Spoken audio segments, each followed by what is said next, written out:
Viewers, welcome to Govinda Govinda devotionals and vlogs.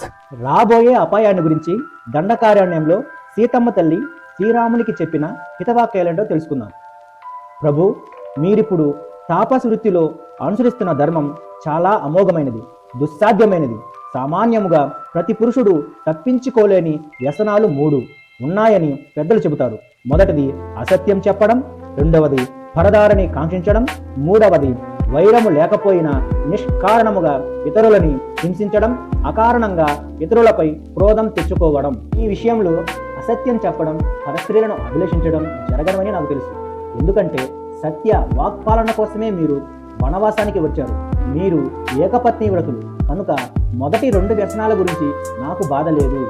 కానీ 3వ వ్యసనం మీ విషయంలో హాని కలిగిస్తుందేమోనని నా భయం.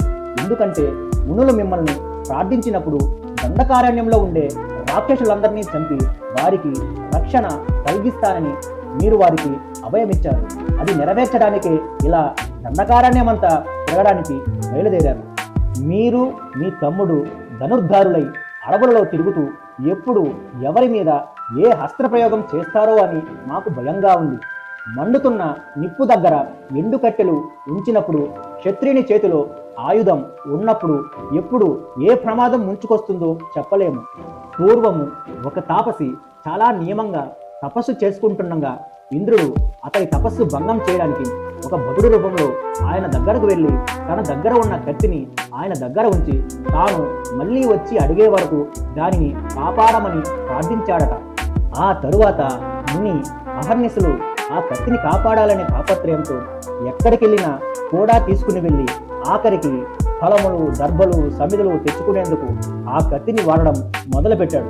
అప్పటి నుంచి క్రమముగా అతని ప్రవృత్తి మారిపోయి ఆ కత్తితో హింస కలిగించే పనులు కూడా చేస్తూ క్రమక్రమంగా పతనమై ధర్మభ్రష్టుడై నరకానికి వెళ్ళాడట. ఈ విధంగా మీ చేతిలో ఉన్న ఆయుధం వలన అపాయాలు కలుగవచ్చును అని సీతమ్మ తల్లి శ్రీరామునికి హితబోధ చేసిందంట.